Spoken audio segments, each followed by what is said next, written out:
Frères et sœurs en Christ, bonjour. Les messagers de Christ serviteur éternel vous retrouvent ce jour pour une séance d'évangélisation un peu spéciale, puisqu'il s'agit de faire le bilan d'un an d'évangélisation de la chaîne des messagers de Christ.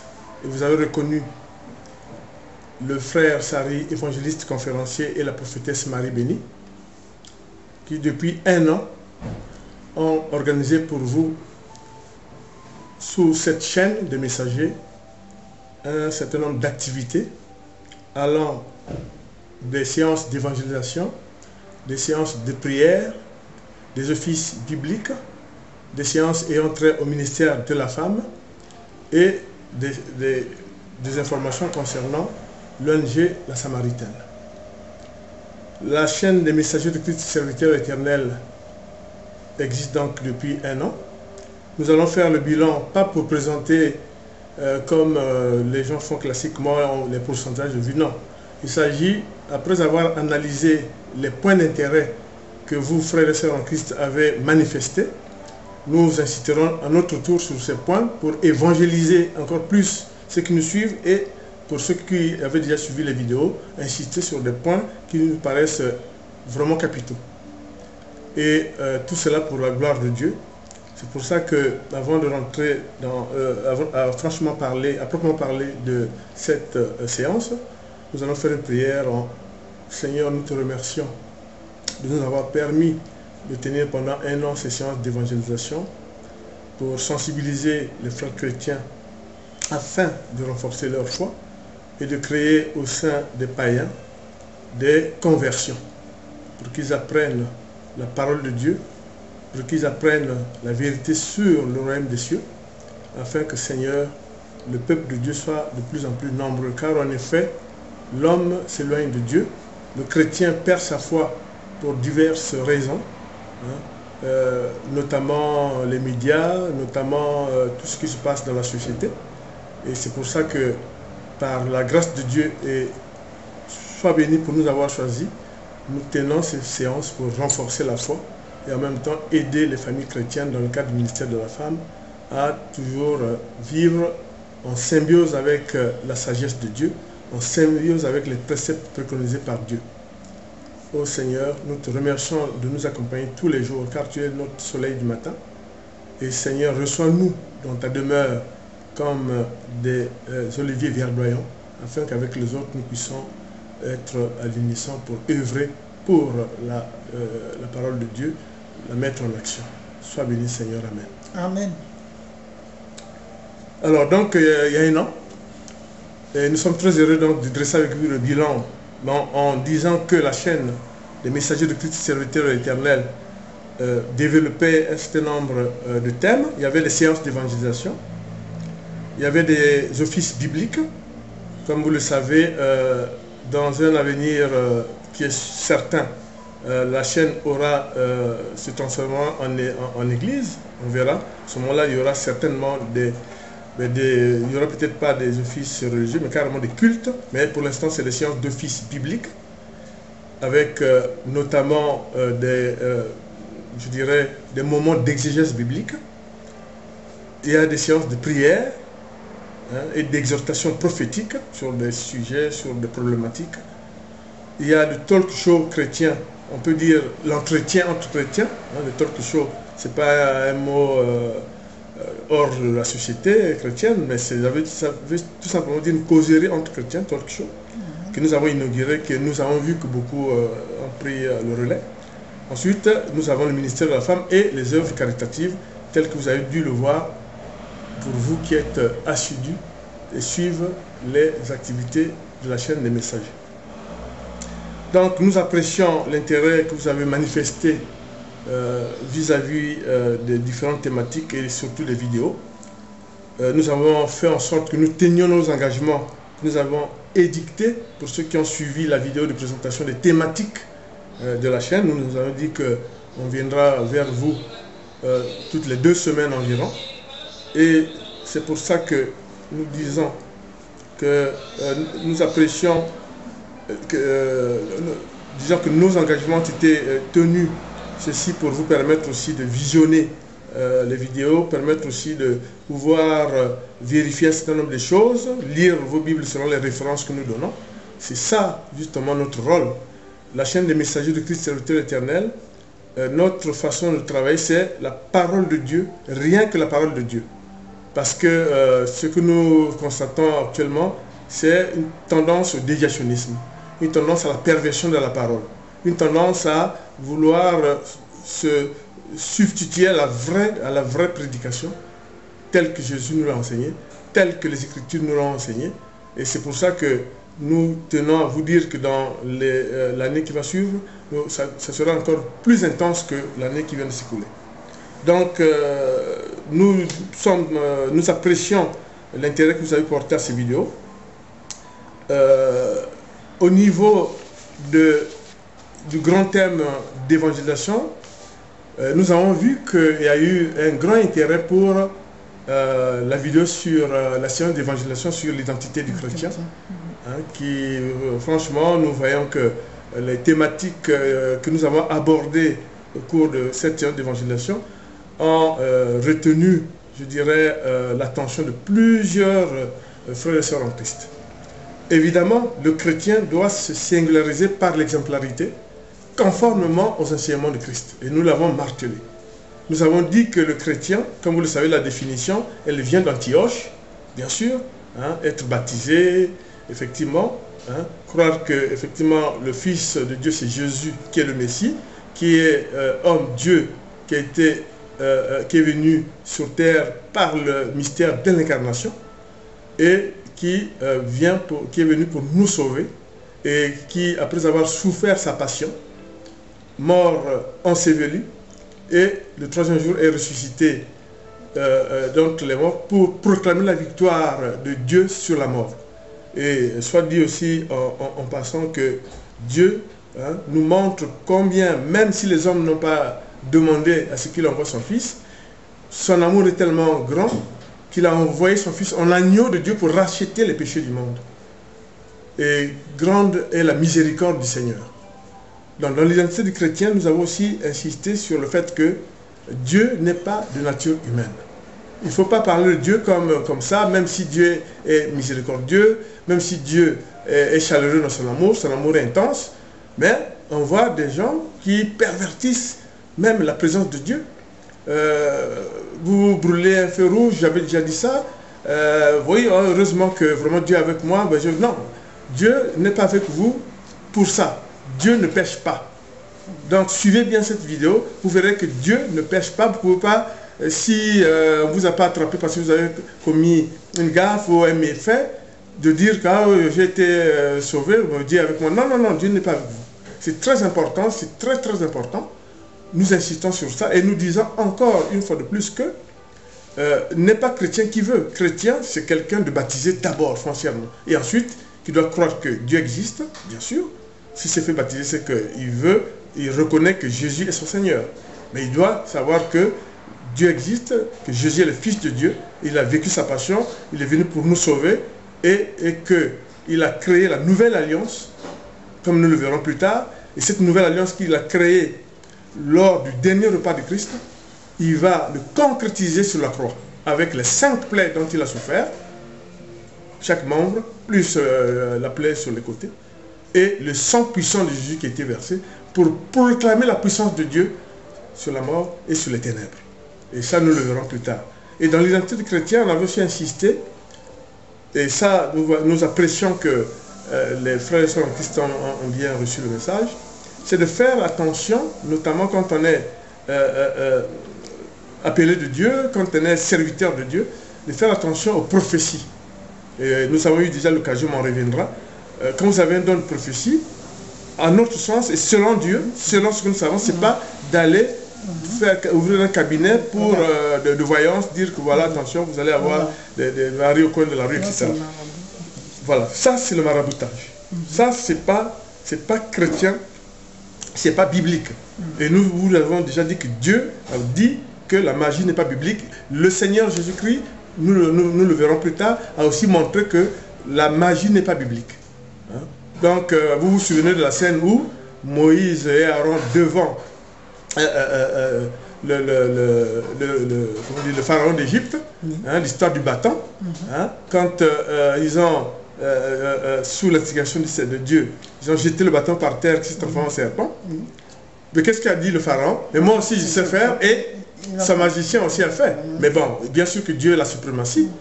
C'était pour montrer, Dieu voulait dire par là quoi, que faites attention, il y a le diable, il y a tout. Ils peuvent aussi avoir des magiciens qui peuvent faire des choses. Donc faites attention. Mais la prophétie pour laquelle Dieu vous donne des dons, c'est pas pour... voilà. Il faut faire très attention. Et nous, on a discuté de ça, on a bien dit, parce que si vous faites une fausse prophétie, donc voilà, telle dame, ben, avec tel monsieur, bon, vous dites que les deux frères en Christ, c'est vraiment l'union que vous voyez, alors que quelquefois ils sont mariés, bon, ils vont divorcer pour se marier eux, alors que vous n'avez pas, en disant que vous avez eu la vision de Dieu, alors que vous n'êtes même pas sûr s'ils vont rester, parce que déjà si le serpent a trompé Ève pour tromper le couple Adam et Ève, combien de fois ces couples-là vont tenir? Et si jamais ils abandonnent leur mari ou leur femme, et ensuite ils se séparent par la suite, qui a tort? Est-ce vous? Est-ce Dieu qui selon vous a fait la vision, ou c'est eux? Donc, il ne faut pas faire de fausses prophéties. Mais on en a tellement discuté, on a vu que vous avez bien appris, je dirais la leçon, vous avez bien appris ce qu'on vous a dit. Faites attention, Dieu n'est pas de nature humaine, ce n'est pas un copain où on tape sur les épaules en disant, c'est pas comme ça. Dieu est miséricordieux, Dieu est de toute bonté. Mais comme disait l'apôtre Paul, Dieu n'aime pas la pagaille. Et Dieu frappe aussi. Et Dieu frappe aussi, puisque vous le savez très bien, on le verra plus tard. Donc, dans l'identité du chrétien, c'est le socle même du chrétien dans la société que nous avons présenté. L'exemplarité dans la société par le chrétien. Et nous avons débattu de tout en large, et on a vu que les frères et sœurs en Christ ont apprécié, puisque de plus en plus, ils viennent pour visionner cette vidéo. Et c'est très important. Parce que, comme on vous l'a dit, il est très important que le chrétien, dans ces temps qui courent là, que le chrétien puisse vraiment unir la parole aux actes. C'est très important. On a discuté du fait qu'il fallait faire attention à l'orgueil, faire attention à la recherche de la célébrité, faire attention à la cupidité, faire attention à un certain nombre de choses qu'on voit de plus en plus. Nul n'est supérieur à Dieu, la célébrité n'est qu'au Christ et à Dieu. Parce que quand nous enseignons, quand nous prophétisons, quand nous faisons des évangélisations, c'est à la gloire de Dieu pour que les peuples, les chrétiens ou les personnes en conversion se rapprochent de Dieu. Ce n'est pas pour nous-mêmes. Il n'y a pas de gloire individuelle. C'est très important ce que nous disons, parce que Dieu frappera tel qu'il a frappé les fils d'Aaron lors d'une célébration. On le verra un peu plus tard. C'est très important. Alors, nous pensons que cette identité de chrétien continuera à attirer pas mal de frères et sœurs en Christ, et même des païens en voie de conversion, pour percevoir le message de l'évangile, pour percevoir l'importance des Écritures, et pour se rendre compte que entre la parole et les actes, il doit y avoir une concordance. Et il faut avoir la crainte de Dieu. C'est ce que nous avons voulu montrer. La crainte de Dieu, ce n'est pas juste un vain mot comme ça. Attention, ah oui, j'ai la crainte de Dieu. Non, non, non, non, non. Ça, on n'est pas d'accord. La crainte de Dieu, attention, c'est sérieux. La crainte de Dieu suppose que, comme vous l'avez bien fait, vous reconnaissez que Dieu existe, que Dieu a tout créé, que le Fils de Dieu, c'est Jésus, le Messie, qu'il existe une troisième personne de la Trinité, c'est l'Esprit Saint, et que, finalement, la crainte de Dieu, c'est de dire que, en toutes circonstances, on doit appliquer les paroles ce qu'on a appris, on doit l'appliquer, et c'est là où on aura la crainte de Dieu. On ne peut pas avoir la crainte de Dieu si on pêche. Et vous savez très bien que l'Esprit Saint ne peut être que là où il n'y a pas le péché. C'est différent, attention. L'Esprit Saint ne peut être que là où il n'y a pas de péché. Et même, il peut être chez les païens en conversion, tels que les païens qui étaient regroupés avec Céphas et Corneille lors de la deuxième Pentecôte, comme on l'appelle. L'Esprit Saint s'est déposé sur eux. Voilà, parce qu'ils étaient en conversion. Donc c'est très important. Un autre thème de plus important, c'était la Trinité Sainte, ou la Sainte Trinité. là, bon, la chose que nous voulons dire, c'est que nous avons présenté, parce que là aussi, les chrétiens perdent un peu dans la foi, tellement ils entendent des choses, ils ne comprennent pas. Mais si on vous dit que c'est un mystère, ça veut dire quoi un mystère? Frères et sœurs, ça veut dire quelque chose qui est extraordinaire. Voilà. Donc vous ne pouvez pas être là en train de raisonner comme en mathématiques.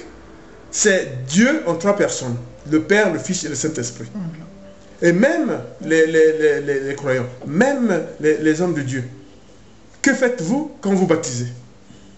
Dieu, qu'est-ce qu'il a dit dans son discours messianique, dans son discours missionnaire? Qu'est-ce que Jésus a dit? Allez vers les nations, baptisez-les, apportez l'évangile et baptisez-les au nom du Père, du Fils et du Saint-Esprit. Donc, il n'est pas question de se poser la question sur la compréhension du mystère de la Sainte Trinité. C'est un mystère, c'est Dieu en trois personnes, le Père, le Fils et le Saint-Esprit. Est-ce qu'ils ont toujours existé? Ils sont, la Trinité Sainte est de toute éternité. Au début comme à la fin. Lisez Genèse 1.1. Genèse, chapitre 1, verset 1. Que dit Dieu?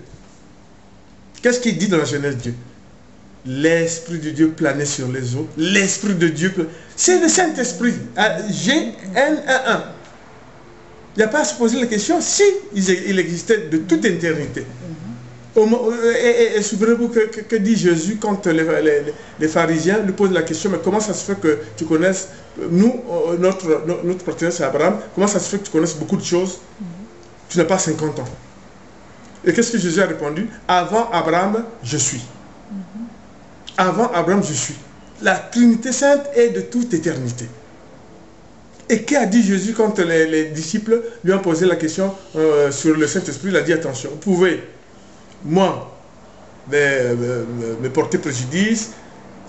Bon, à la rigueur, c'est pas grave, mais si vous injurez ou portez préjudice au Saint-Esprit, c'est un blasphème. Attention là. Et il a ajouté, le Saint-Esprit est une personne.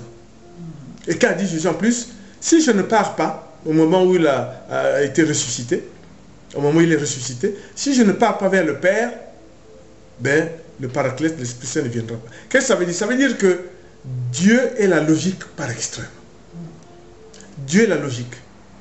Ancien Testament, Nouveau Testament, l'alliance hébreu, l'alliance des chrétiens, le temps du Saint-Esprit, et ensuite la nouvelle Jérusalem, quand il viendra avec Dieu et le Fils à la droite du Père et le Saint-Esprit.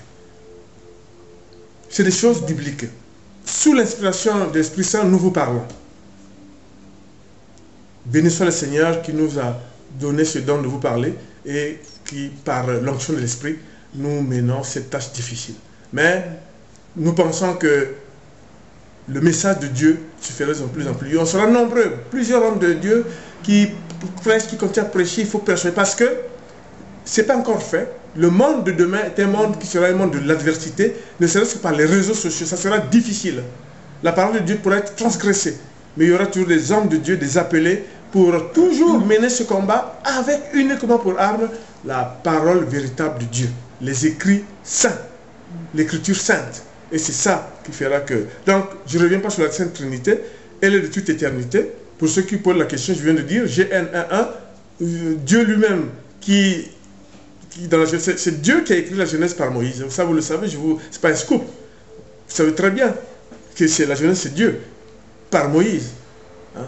Donc, lui-même, Dieu dit, hein, au commencement, et puis il dit, l'Esprit de Dieu planait sur les eaux. Donc, l'Esprit Saint de toute éternité.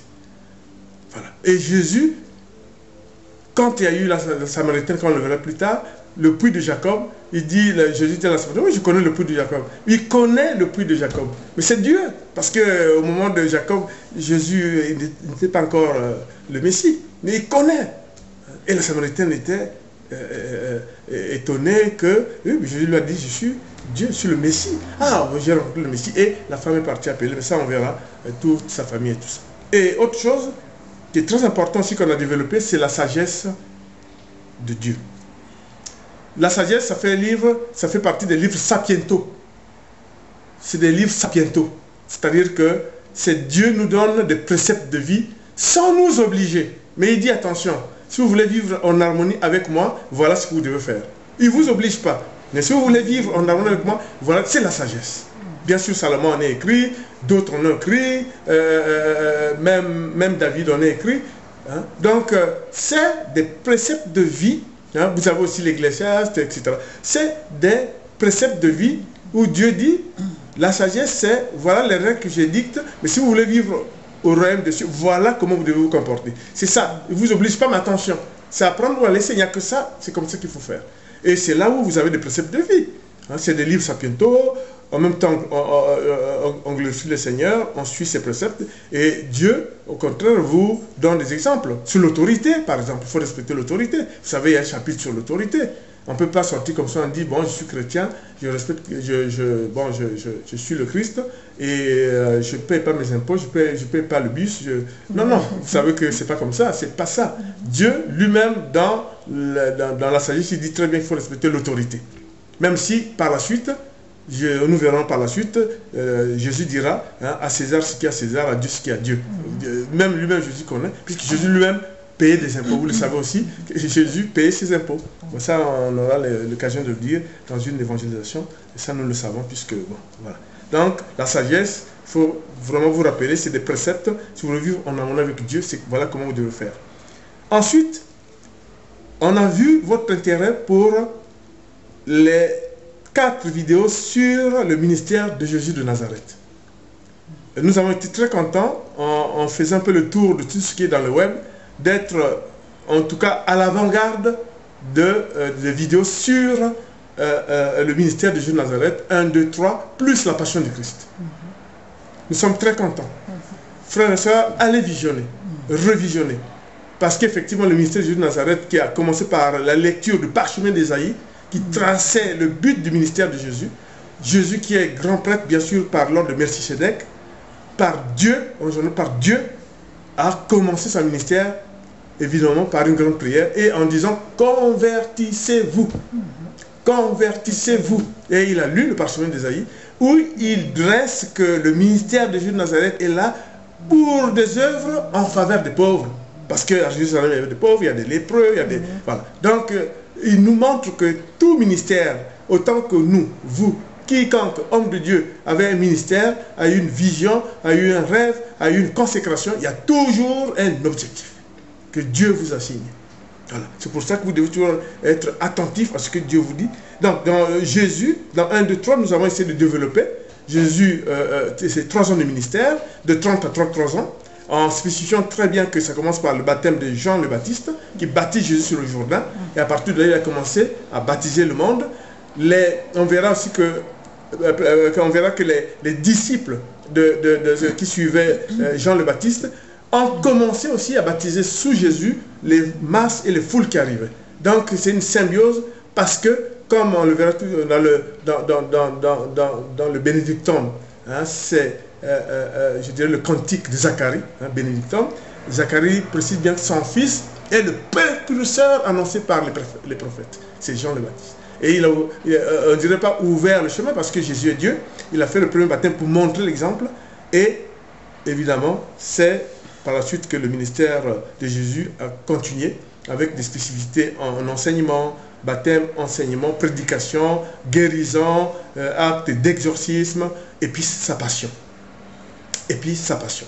Et une des caractéristiques, mais on le verra un peu plus tard, la passion de Christ, c'est le seul à avoir vécu la passion. Personne d'autre, aucune autre créature sur terre n'a vécu la passion, c'est-à-dire les injures, la souffrance, tout ce qu'on peut vivre comme humiliation, alors qu'il est Dieu.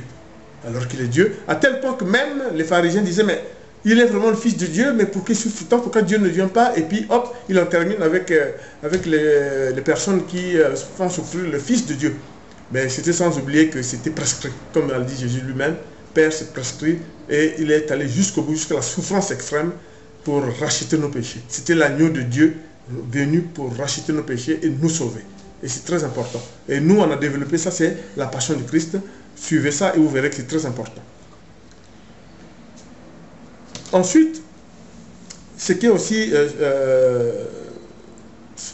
ce qui est certain aussi, c'est que il y a un aspect qui a aussi, je pense, retenu notre attention, c'est les colères et souffrances en silence des chrétiens. C'est vrai qu'on peut perdre la foi, comme on a dit tout à l'heure, que l'homme se sépare de Dieu, parce qu'on impute à Dieu tout, alors que Dieu est de toute bonté. Et comme dit l'apôtre Paul, avant d'imputer à Dieu, Dieu ne fait pas de mal aux personnes. L'homme doit plutôt se poser la question lui-même de ce qu'il a fait.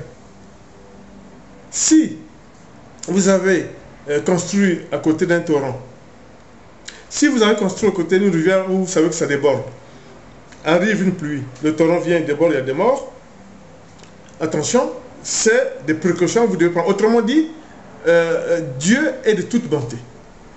Ben, c'est vrai que les personnes, quelquefois, disent, voilà, j'ai perdu dans ma famille, Dieu, où était Dieu? C'est pas comme ça.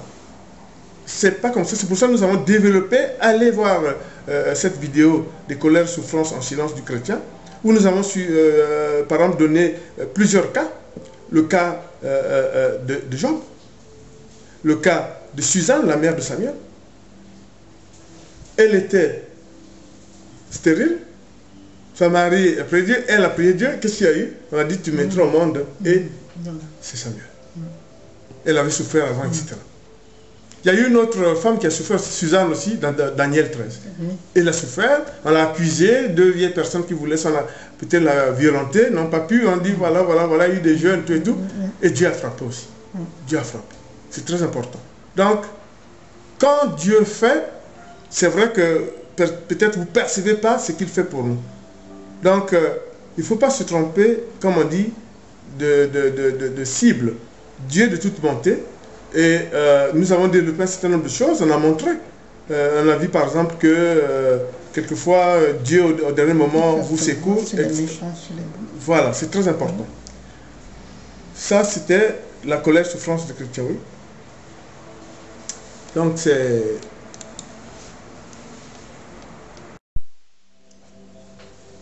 Donc comme on disait, concernant justement la colère, souffrance en silence des chrétiens. Vous avez aussi le cas de Job, dont je viens de parler. Vous avez le cas effectivement de Jonas, hein, que vous savez très bien aussi qu'il a à un moment donné résisté aux ordres de Dieu, mais après, il a bien rendu grâce à Dieu en proclamant effectivement la force de Dieu et qu'il faut suivre ce que Dieu nous dit, surtout quand on est des appelés, c'est très important. Donc, vous avez aussi le cas du roi Ézéchias. Hein. C'est un cas biblique emblématique. Hein. Il devait mourir, il avait 37 ans, il était roi, mais il devait mourir. Et Dieu envoie le prophète Élie qui lui dit, après une grande prière, mais alors allez dans le livre de Samuel, vous lirez ce qu'il a dit. Et vous verrez qu'une grande prière d'Ézéchias, et Dieu exauce, il dit à Élie, je le prononce de 15 ans. Donc c'est vrai que c'est difficile hein, quand on perd des êtres, puis on a l'impression que les prières, tout ça, ou bon, ne sont pas, entre guillemets, paraissent non exaucées. Il y a aussi le fait de savoir, comme je vous ai dit, Dieu n'exauce pas les pécheurs. Parce que si vous êtes homme de Dieu, et que tel qu'on voit dans tout ce qui se passe dans les mass médias. Vous prêchez ou pour quelqu'un, ou vous prophétisez, pardon, vous prophétisez pour quelqu'un, si vous n'êtes pas exaucé, ça ne marchera pas. Donc du coup, vous aurez l'impression de dire, ah mais moi pour les miens, je prie, tout ça, ça ne marche pas. Donc faisons attention. Ézéchias a prié, Dieu envoie Élie, et 15 ans, et voilà. Et effectivement, il a vécu 15 ans, il est mort après. Donc... voilà, je vous laisse vraiment réfléchir. Suivez notre vidéo, vous verrez qu'on a traité de ça. On ne revient pas sur... voilà. Ensuite, il y avait aussi une vidéo d'importance capitale. C'est les évangélistes serviteurs de Jésus, serviteurs de Dieu. Ce n'est pas pour parler des 4 évangélistes, mais on a plus ou moins brossé. Parce que vous savez que les Écritures ne parlent pas de chacun d'eux.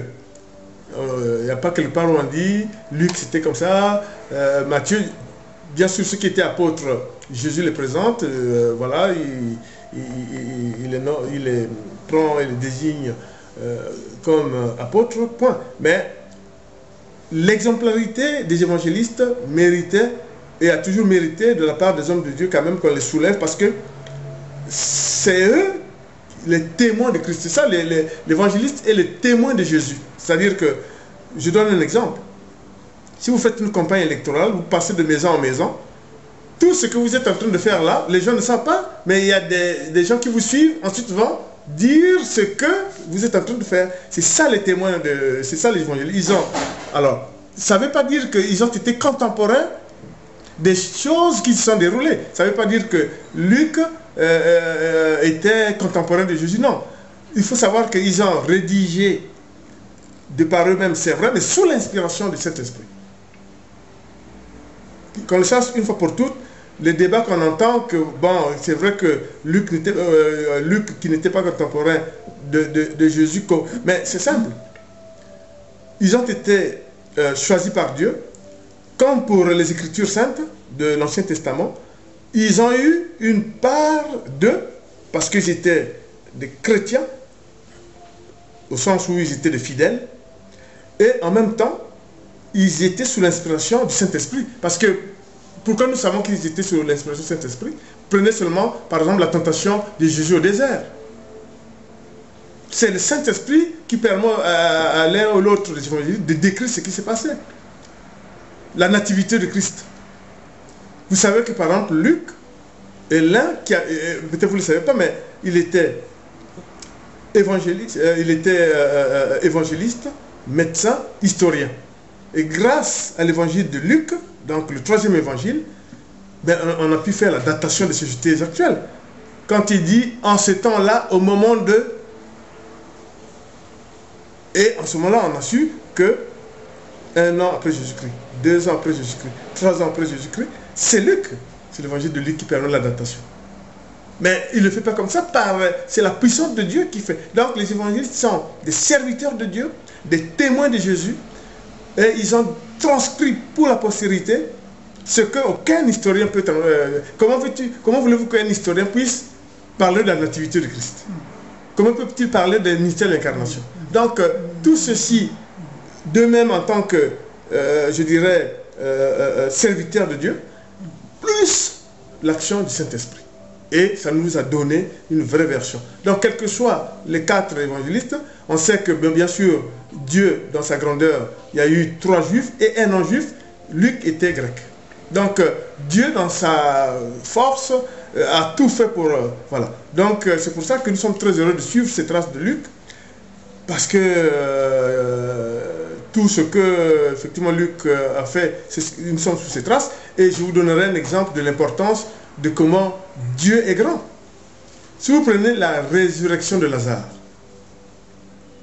Luc le décrit très bien, parce qu'il était médecin. On vous dit que ça faisait quelques jours et que le corps sent déjà. Mais ce détail-là, que Luc, c'est un médecin. Donc, je peux vous dire que la résurrection de Lazare est une résurrection. C'est-à-dire qu'il était mort et il était ressuscité par Jésus. Et on vous dit, la Bible dit, il y a 4 jours et qu'il sentait déjà. Mais il y a un médecin, c'est Luc. Et il est évangéliste, par la puissance de Dieu. Donc nous, quand on décortique tout ça, de manière passionnée, on est franchement, Dieu est grand et la puissance de Dieu est inégalable. Les évangélistes ont été vraiment des serviteurs de Dieu. Et je vous assure, comme je vous ai dit, ils étaient dans l'ombre, mais ils ont vraiment transmis avec fidélité tout ce qu'ils ont vécu, même s'ils n'ont pas vécu en direct, je précise bien, parce que il y a l'action du Saint-Esprit, comme je vous ai dit, pour Jésus tenté au désert, parlant de la nativité de Christ, etc. Donc, il y a ce qu'ils ont entendu dans l'oreille à l'oreille, bouche à bouche, leur intime conviction en tant que fidèles de Dieu, l'action du Saint-Esprit, et tout cela a donné ce que nous appelons la bonne nouvelle ou l'évangile de Jésus-Christ. Gloire à Dieu plus haut des cieux, Père sur terre aux hommes qu'il aime, et nous glorifions le Seigneur. Voilà. Nous avons aussi donc fait sur les évangélistes. Il y a quelque chose de très important aussi, c'est que nous vivons actuellement le temps du Saint-Esprit. Là aussi, je veux insister. Souvent aussi, on entend des débats. Bon, c'est pas aujourd'hui, je ne veux pas rentrer dans le détail parce que c'est le bilan, où on dit, mais oui, l'Ancien Testament, mais, apparemment il y a beaucoup d'actes de violence, le Nouveau Testament. Non, l'Ancien Testament, grosso modo, c'est le temps de la puissance de Dieu. Les peuples étaient un peu récalcitrants, il y avait il y avait Sodome et Gomorrhe, il y avait la tour de Babylone, etc. On arguait Dieu. C'est le temps de la puissance de Dieu, l'expression de la puissance de Dieu. Et le Nouveau Testament, c'est le temps de la nouvelle alliance. Le Christ est venu, racheter nos péchés, agneau de Dieu qui vient pour racheter nos péchés. Et maintenant, il y a eu l'ascension, la Pentecôte, et nous vivons le temps du Saint-Esprit, le temps de l'expansion du corps de Christ, donc de l'Église de Jésus-Christ. L'Église étant compris comme une assemblée de chrétiens, un rassemblement de chrétiens. Mais attention, on prêchait dans les synagogues, mais au moment où Jésus va repartir, il fait une procession eucharistique. Donc lors de son dernier repas, le dernier repas de Christ, on peut dire il fait la première messe parce que c'est la procession eucharistique où il fait une prière eucharistique qui dit vous ferez cela en mémoire de moi. Il remplit le pain et il crée la nouvelle alliance. Attention, il prend la coupe et cette coupe il dit buvez-en tous, c'est le coupe de la nouvelle alliance créée pour vous. Et cette nouvelle alliance pour la multitude. Et il le concrétise, cette alliance, avec ses 5 plaies sur la croix, les 4 membres, plus sur le côté, et le sang précieux de Jésus versé. Donc, la chambre haute est le stigmate même du fait que vous avez l'assemblée des chrétiens à l'église, corps de Christ, mais vous avez aussi quand même, on ne prie pas dehors, contrairement à l'idée qu'on se... Donc, nécessairement, vous avez aussi, dans le concept de l'église, les maisons où se rassemblent les chrétiens. Et Dieu dit, Jésus dit, là où vous êtes un ou deux, je suis je suis au milieu de vous. C'est très important. Et quand Dieu a dit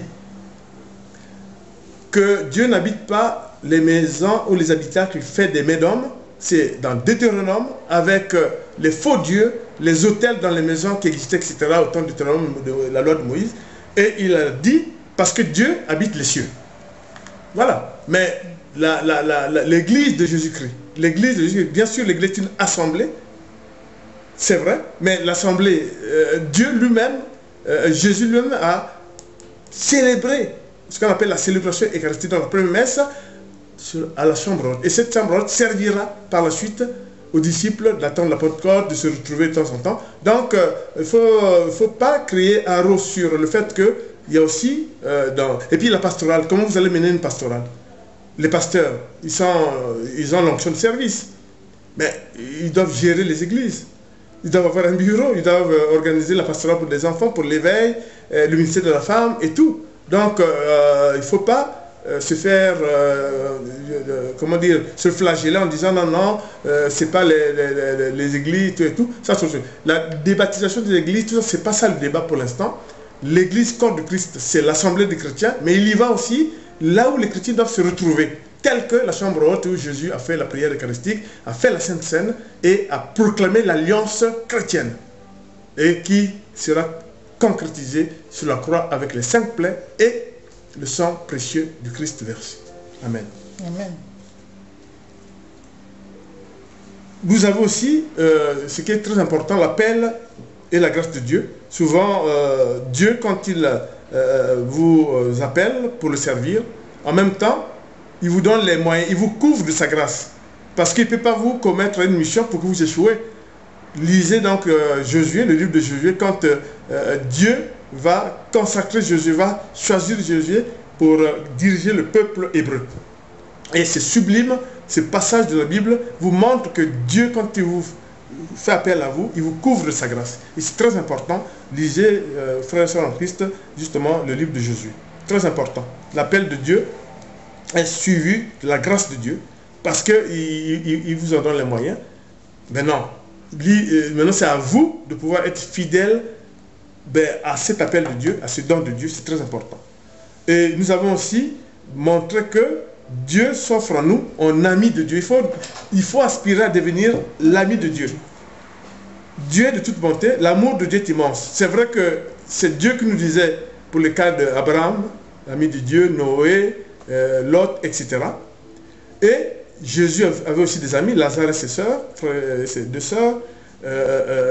Apparemment, le centurion un des centurions aussi qui était le centurion de Capharnaüm, qui avait fait la synagogue de Capharnaüm, qui est aussi un ami de Christ. L'exemple même au moment où Jésus va repartir vers le Père, où il montre que vraiment il s'offre à toute proposition d'amitié avec lui, c'est les disciples d'Emmaüs. Hein, vous voyez le cheminement. On nous aussi dit qu'il y a Cléophas, mais le deuxième disciple d'Emmaüs, on ne cite pas le nom, c'est l'ouverture que Jésus veut dire qu'il attend, comme l'ont fait les disciples d'Emmaüs, une proposition d'amitié envers le Seigneur, c'est très important. Et Dieu, et même là, Jésus, les évangiles nous donnent encore un autre exemple. Souvenez-vous, toujours dans le même genre, comme pour les disciples d'Emmaüs, c'est au bord du lac. Jésus apparaît après la résurrection. Simon-Pierre, Céphas est avec 2 ou 3 et ils vont voir, mais c'est le maître. Et il va demander du poisson, il va manger. Et qu'est-ce qu'il dit à Pierre? Pierre, il dit Pierre, m'aimes-tu? Oui, je vous aime. Tu seras le berger de mes brebis. À 3 reprises. Pourquoi les gens se posent la question? Pourquoi est-ce que Jésus répète 3 fois? C'est l'abondance de l'amour de Dieu. L'amitié de Dieu est en abondance. Il dit 3 fois. Pierre, m'aimes-tu? C'est ça. Donc, franchement, c'est tellement beau. C'est l'intensité. L'amour de Dieu est immense. C'est ça, l'amour de Dieu. Donc, proposez-vous pour devenir ami de Dieu. Attention, quand vous devenez ami de Dieu, c'est peut-être aussi, je dis, aussi fort qu'être choisi en tant que serviteur de Dieu. Mais c'est dans l'intimité du Seigneur. C'est très important. On ne se proclame pas ami de Dieu en venant à une conférence. Moi, je suis l'ami de Dieu. Non. C'est dans l'intimité du Seigneur et c'est très important. Le disciple de Maïs et même la parole où Jésus dit 3 fois Pierre, m'aimes-tu? C'est très important. Même si on voit que serais-tu le berger de mes brebis, même si on voit que pour être chef de l'église de Dieu, c'est pas, mais le fait qu'il y a ça 3 fois, ça veut dire l'intensité de l'amour de Dieu. Et on le verra plus tard, notamment sur la parabole de l'enfant prodigue.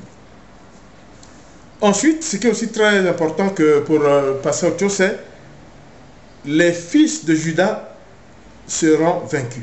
On voit la perversion de l'évangile, on voit des appelés de Dieu, des serviteurs de Dieu, malheureusement, qui sont poursuivis par la justice, qui défraient la chronique, etc. C'est des faits réels que nous, chrétiens, on ne peut pas occulter, puisqu'ils sont poursuivis, puisque c'est dénoncé par ceux qui dénoncent à titre, à juste raison. Alors, cela jette l'opprobre sur tout ce que les hommes de Dieu, les appelés de Dieu peuvent faire.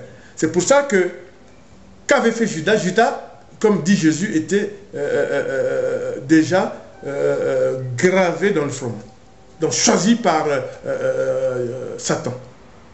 Il avait la cupidité, il avait la malice, il avait le goût de la cachotterie, en prenant l'argent sous le manteau pour ensuite dire à Jésus, Maître, je vais vous embrasser. Le baiser était en fait la manifestation de désigner qui on devait arrêter, et c'est pour ça que Jésus a dit que c'était le baiser de Judas.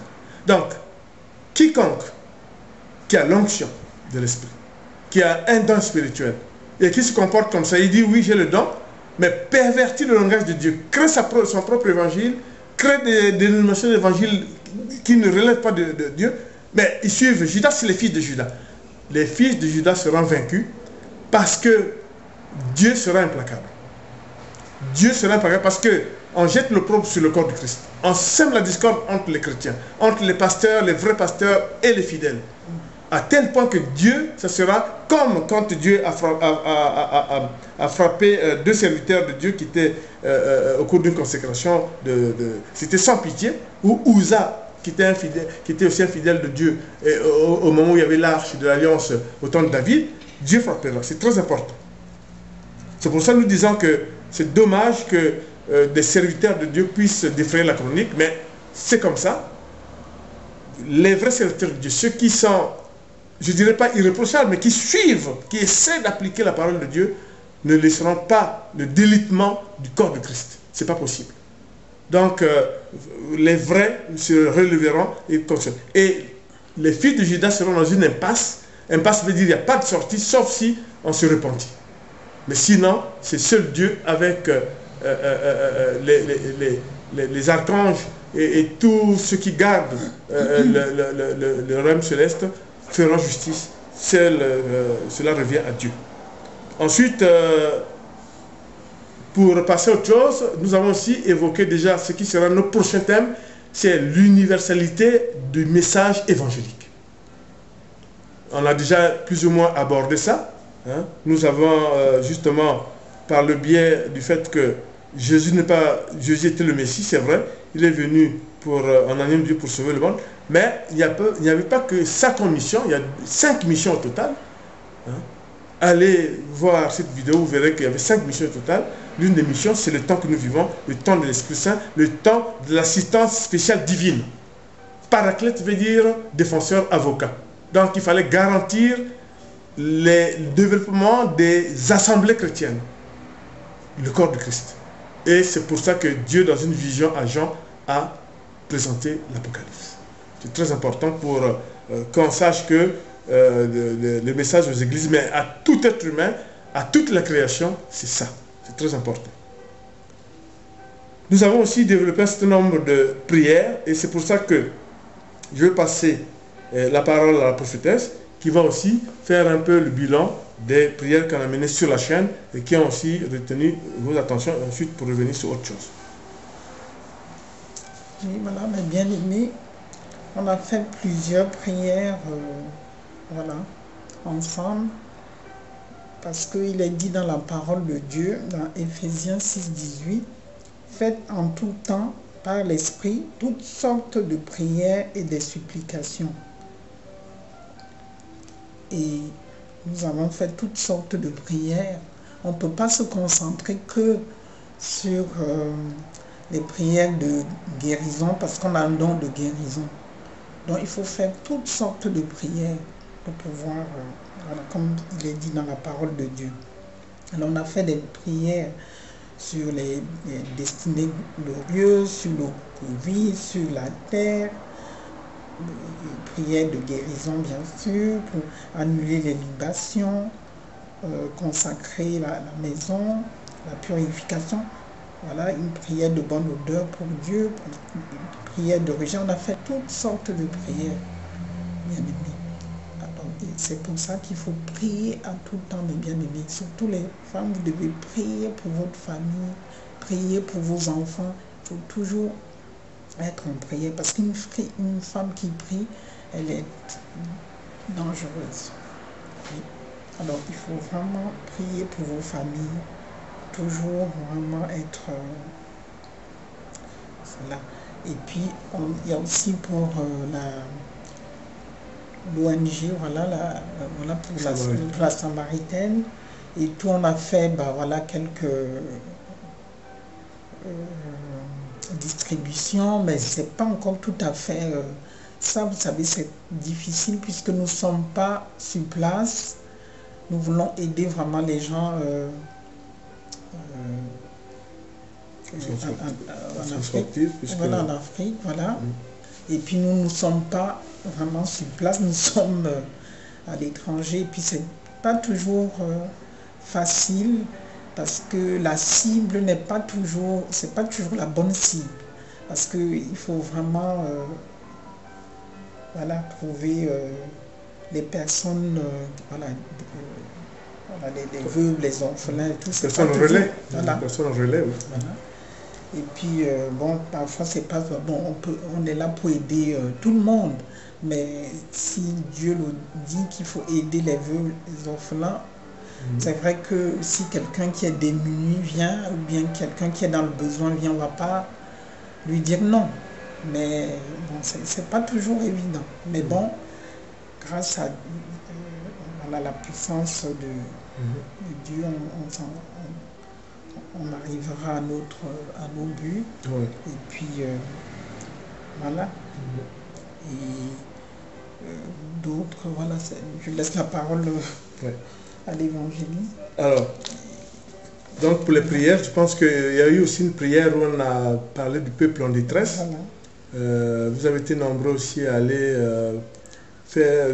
visionner cette prière que nous avons faite à l'occasion de toutes les calamités que nous vivons, calamités naturelles, la crise sanitaire, et nous disions que Dieu est avec nous. On a cité des exemples où Dieu, vraiment miséricordieux, accompagne le peuple pour effectivement faire en sorte que la souffrance soit moindre, etc. Donc c'était une prière qui a aussi captivé.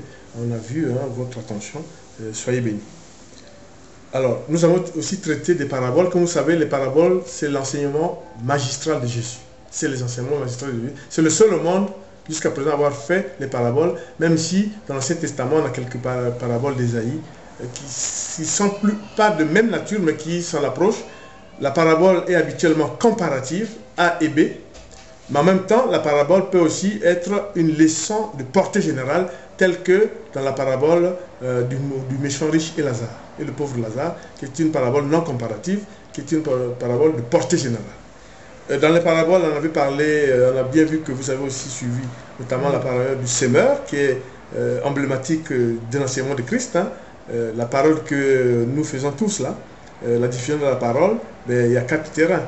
Vous savez, le bord de la route, il y a les oiseaux qui vont bouffer, les grains, il y a les roches, où l'irrigation c'est pas bien, il y a les épines, et puis finalement la bonne terre. Ça, je vous renvoie donc justement, je ne vais pas le faire, mais c'est magistral cette parabole. Il y a aussi une parabole sur laquelle on n'a pas insisté, sur la persévérance, c'est la parabole du figuier stérile. Si vous voulez percevoir ce que c'est que la persévérance pour le chrétien, je vous incite à aller lire la parabole du figuier stérile, c'est sublime aussi, franchement, c'est... Voilà. Ensuite, vous avez une parabole magistrale, l'une des missions pour lesquelles je disais que Jésus aussi est venu sur terre, c'est qu'on parlait dans l'Ancien Testament du royaume des cieux, mais personne ne savait qu'est-ce que c'est exactement. Et Dieu a envoyé son Fils, et l'une des missions, c'est de nous parler du royaume des cieux, et avoir une bonne vision de ce que c'est, le royaume des cieux et l'enfer. On nous parlait comme ça. Et là, dans la parabole du pauvre Lazare et le méchant riche, Jésus nous dresse ce que c'est que l'enfer et ce que c'est que le royaume des cieux, avec une séparation claire et nette. Le méchant riche, il meurt, il est enseveli et c'est le Sheol.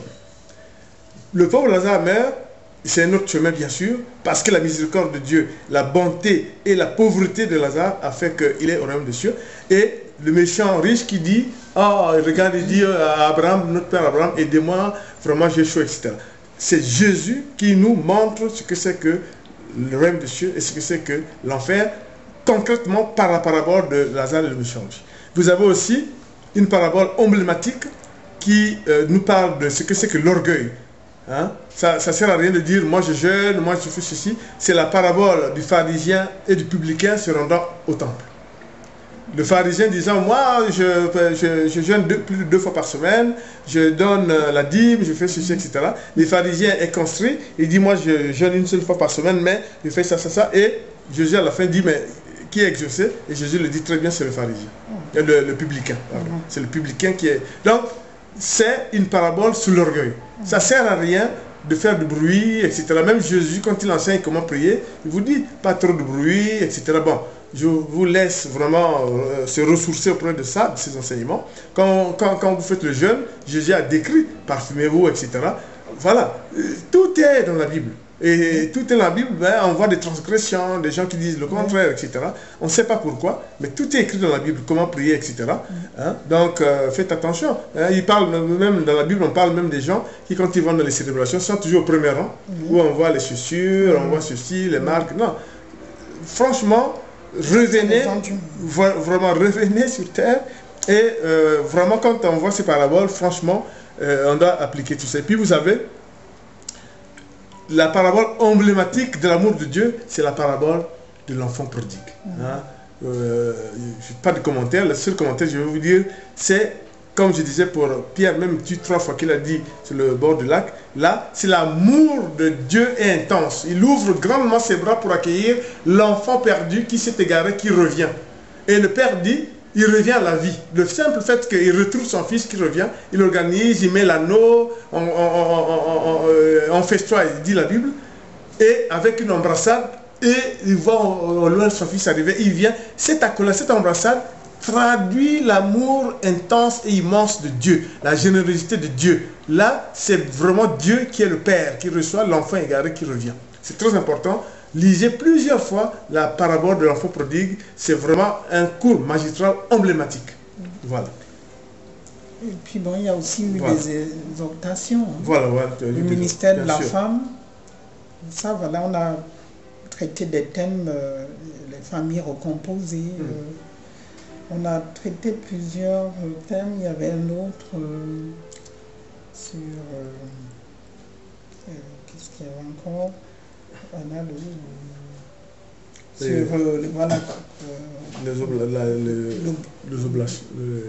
l'obéissance aux parents. Voilà. On a traité plusieurs thèmes. Voilà. On a fait certains en talk show. Voilà. Et justement, dans les talk show, le talk show, c'est un vocabulaire au temps de Jésus, ce terme-là n'existe pas, mais sachez que talk show, c'est pas extraordinaire. Talk show veut dire tout simplement entretien. Si aujourd'hui, nous sommes là, hommes de Dieu, serviteurs de Dieu, on nous invite au journal télévisé de 20h parler, par exemple, de comment sont les fidèles évangéliques dans une ville, ou comment nous percevons, comment ça croît, se développe l'église évangélique dans telle ville, nous irons répondre au journal télévisé. Voilà. Mais pourquoi? Parce que c'est comme ça. Donc, talk show veut dire tout simplement entretien à l'amiable, tranquille, dans un canapé. On parle de Dieu. On peut parler de Dieu partout. Comme on parle d'autres choses que Dieu partout. Pourquoi on ne parlait pas de Dieu partout? Nous, chrétiens, nous revendiquons, je l'ai déjà dit, là, bon, je n'ai pas eu le temps d'insister aussi, il y a une évangélisation sur le discours messianique, le discours missionnaire de Christ, notamment la évangélisation, où je disais qu'il faut, dans l'identité du chrétien, il faut absolument que le chrétien ne s'absout pas ou ait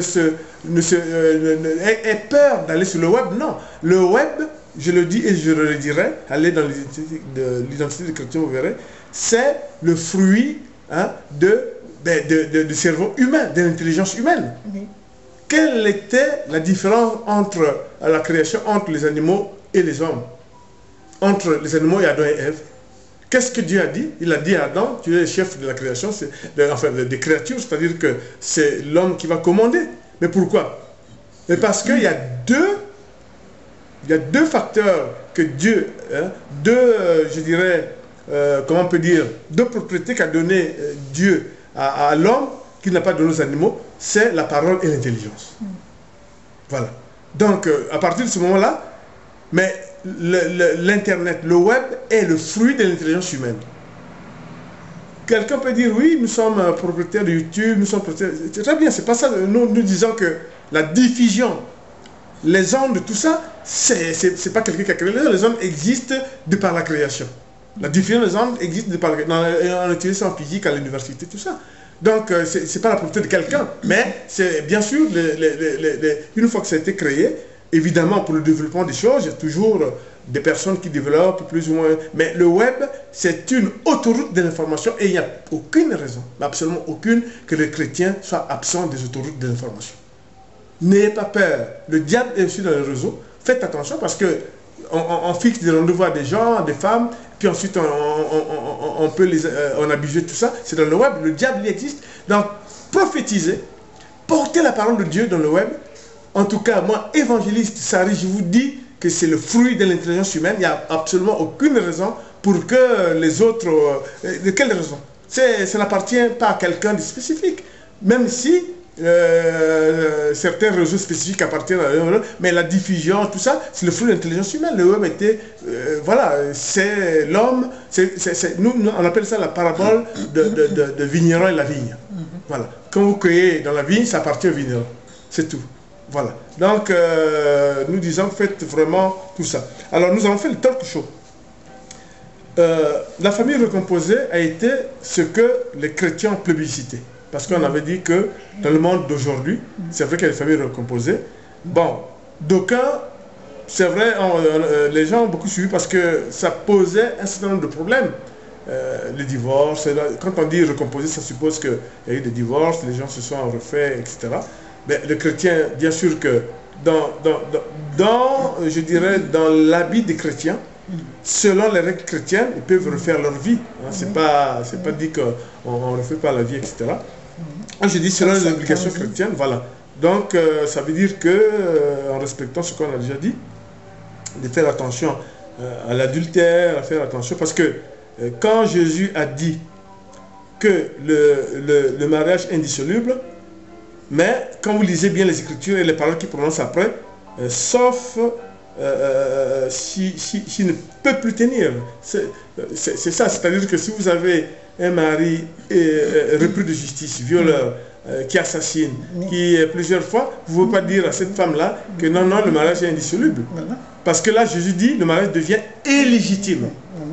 Attention, il est illégitime, mais parce que c'est impossible à tenir. Pour ne pas dire que oui, bon, malgré le fait que cet homme-là tue, cet homme-là est violeur, etc.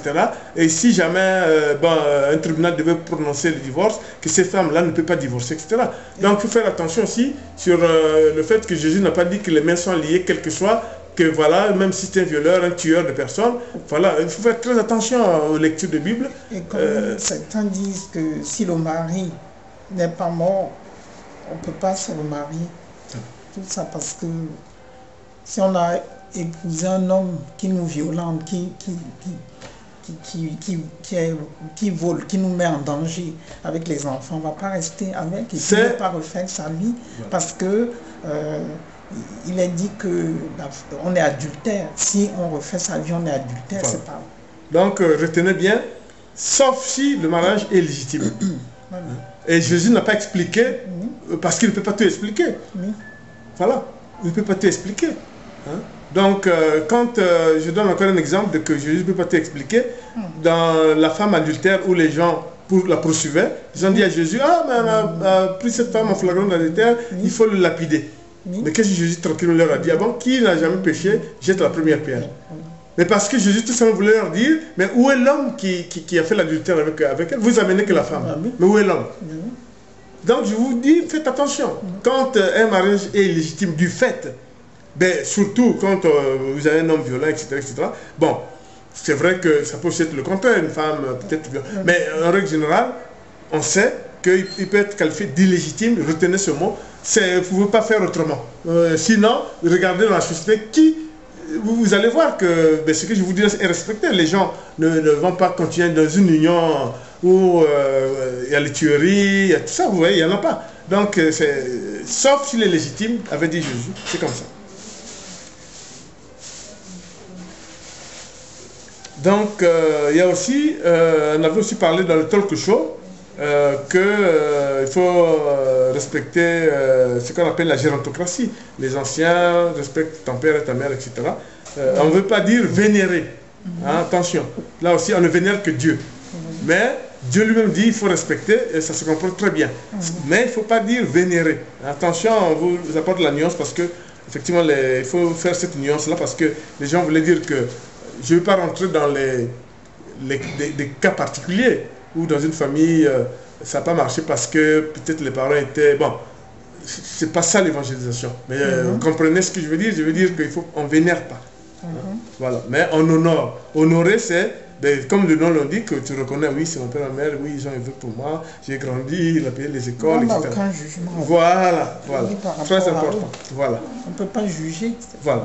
Et puis, il y a aussi un aspect de notre évangélisation sur notre chaîne, c'est on a célébré la gloire de Dieu. Hein? C'est pour ça que nous avons dit qu'il faut célébrer Dieu par les chants et nos cris de joie. Pourquoi? Parce que Dieu doit être célébré. Et le prophète Sophonie avait dit que Dieu est joyeux. C'est pour ça qu'il a fait un cantique, le cantique de la Grèce, que beaucoup de chrétiens doivent aller lire. Lisez le cantique de la Grèce. Vous serez peut-être pas étonné, mais agréablement surpris parce que Dieu danse avec la création. Il est joyeux. Donc nous devons célébrer avec joie Dieu. Dieu l'a donné l'exemple. Quand Jésus est né, les anges avec les bergers chantaient quoi? Le Gloria. Dieu est le premier compositeur des chants religieux. Je vous l'annonce, puisque c'est lui qui a créé le Gloria, qui aujourd'hui est l'une des chansons des orchestres symphoniques, de parlement. Mais c'est Dieu. Les anges, c'est Dieu. Les anges sont les anges de Dieu. Ils ont créé, ils ont chanté le Gloria.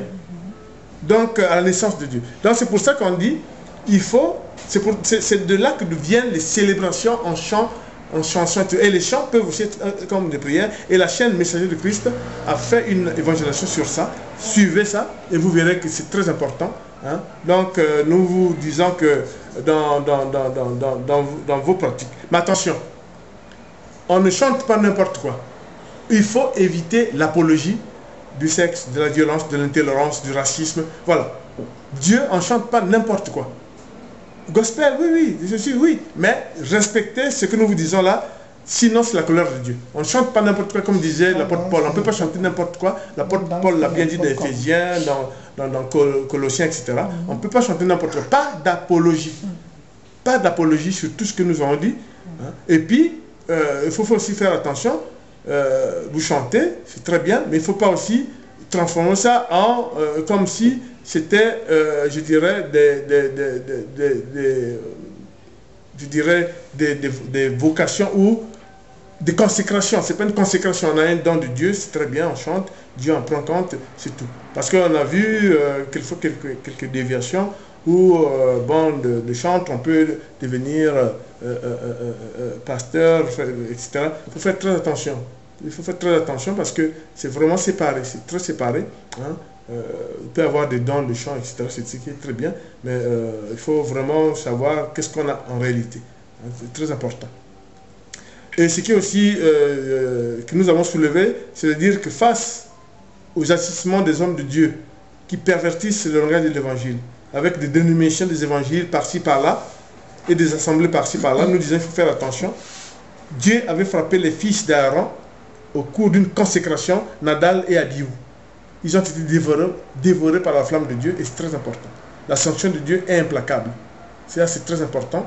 Donc, il faut vraiment s'enquérir quand vous avez l'appel de Dieu, quand vous avez la consécration, vous devez vous en tenir à ce pourquoi vous êtes consacré en toute fidélité au Seigneur. C'est très important. Hein? Donc, je vous dis parce que Jésus lui-même a dit, sinon, il dira à son Père, je ne vous connais pas.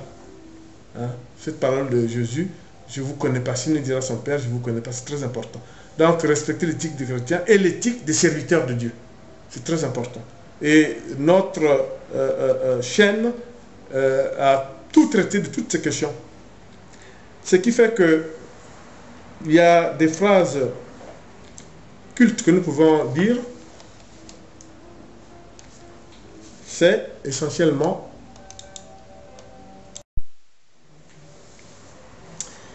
alors ce que nous voulons dire, c'est qu'il y a eu pas mal de phrases emblématiques au cours de toute cette évangélisation. Nous avons été heureux de conduire, c'est « Je suis Yahweh, je suis celui qui est » dans Exode 3, hein, verset 14. Vous avez aussi la phrase que nous avons dite tout à l'heure de Jésus aux pharisiens, « Avant Abraham, je suis ». Et puis, la phrase de Jésus qui dit « Le Saint-Esprit est une personne ». Donc, ayant suivi toutes nos évangélisations, quand même, nous pensons que nous allons continuer. La prochaine étape va être, on va faire beaucoup de prêches, on va prêcher l'évangile de Jésus-Christ, on va prêcher la parole de Dieu, et on va continuer à évangéliser sur des thèmes bibliques. On va tenir des offices bibliques avec beaucoup d'exégèse biblique, et nous allons aller vers ce que Dieu nous recommande aussi, c'est proclamer l'universalité du message évangélique. Ce sera aussi un challenge pour nous. C'est ce que Dieu et le Saint-Esprit inspirent pour nous. Et soyons vigilants face aux transgressions des évangiles, la bonne nouvelle de Christ, Fils de Dieu. Soyons vigilants. Et nous disons, Christ en nous, l'espérance de la gloire, nous avons reçu gratuitement et nous donnons gratuitement. Amen.